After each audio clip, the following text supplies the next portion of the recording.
And that comes down to, okay, well, how should we invest our savings? So in my book, I talk about different ideas on saving and investing. I don't get too in-depth in any specific investing strategy, although I do hint a little bit at a couple. We're going to talk about a couple of them here tonight. First, I want to talk about, and this goes back to the risks of retirement. We all know that the stock market and investing is a risk, right? It's a risk we take, and hopefully it's done well for us over the last 30 years, but last 15 years, maybe not so much for most of us. It hasn't been as pretty. Oh, this is what I wanted to ask you before I show you that. Go back to 1999, first of year 2000. Think back. This is when stocks were going through the roof. So before anything bad happened, everything was making money. You could put your money in any stock, especially the dot-coms that had no money, no revenue. They just were a dot-com, and they were worth tons of money. So think back to year 2000. If I had approached you and said, would you rather put your money into the stock market or into a guaranteed 3% account? Which one would you have chosen? Stocks. Thank you for being honest. That's right. Most of us, almost all of us, would have chosen stocks at that time, right? We would have. Because stocks had averaged 10+% a year. They were going up at 20% a year for the last 5 years of the 1990s, 96 through 99. The stock market went up 20% a year. It was an amazing time. So if I had come to you and said, here, why don't you put some money in this account that only guarantees 3%, you would have kicked me to the curb and said, what, are you a moron? I'm going to get 20% a year in my stock portfolio. Why would I ever put money in something that's earning 3%? Well, look at this chart. This is a fun chart. This is comparing the S&P 500, the stock market as we know it, the U.S. stock market, which is the red, to a guaranteed account growing at 3% a year since 2000. Look at that difference. Can you believe that the stock market did not average 3% a year for this 14-year period? This is through 2013, so it doesn't include last year. Last year, the stock market probably would have gotten close.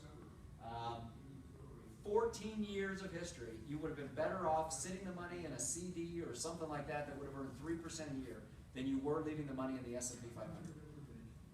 Is that tough to believe? I believe it. It's easy to believe now. There's people at the Postal Service that put all their money in the G fund, Yes.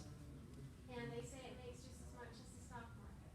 It, There you go. in this period, it probably did. Now the G fund is very low today, so Well, it's it's still at what, 2%? 2%, which is better than nothing.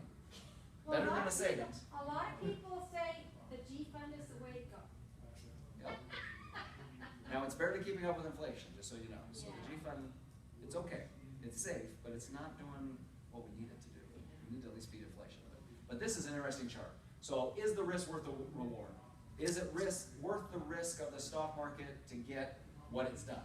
Now, if we look back 20 years, the chart would look a lot better. We're kind of cherry picking here. But we're cherry picking a 13, and now we could even use last year, 14-year, actually, sorry, this is 14 years.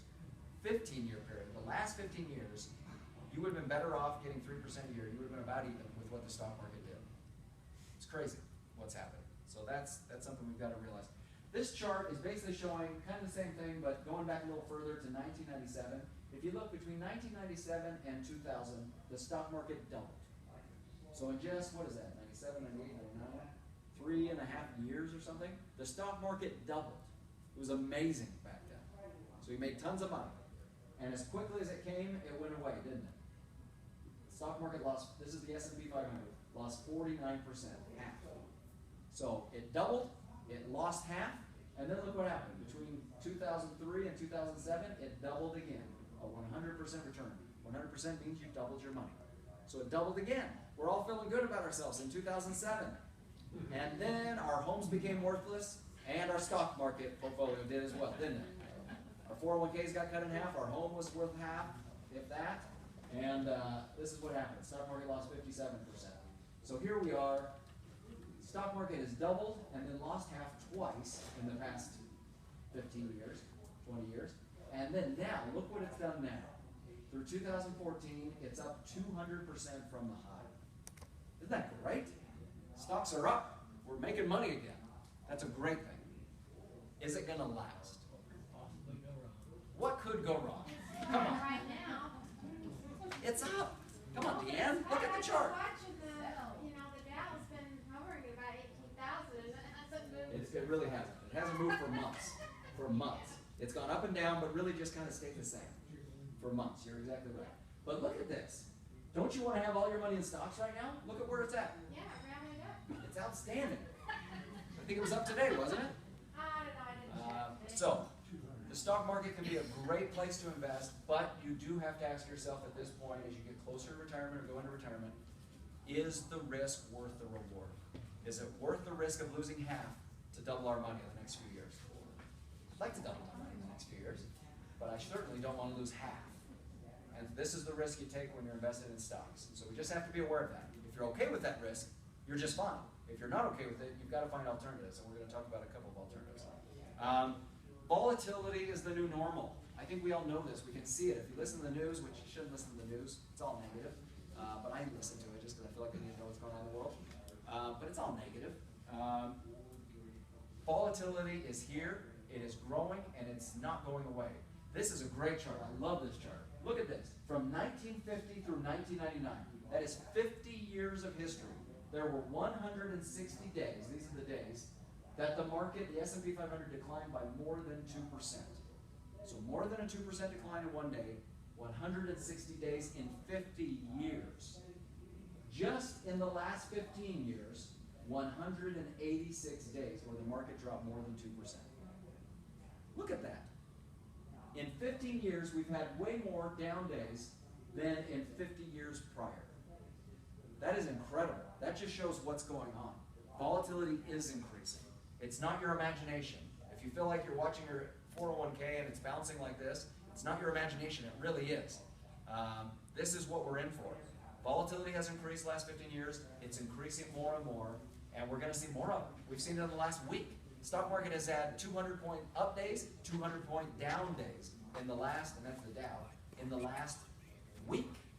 So the market is moving more and more, and we've just got to be prepared for that. This is due to many things, but anyway, we won't go into it, but volatility is here to stay, so we've got to be prepared for that. Okay, I want to talk about emotional factors. One of the chapters in my book talks about emotional factors that affect us when we invest. One major problem that we all have is that we are human beings.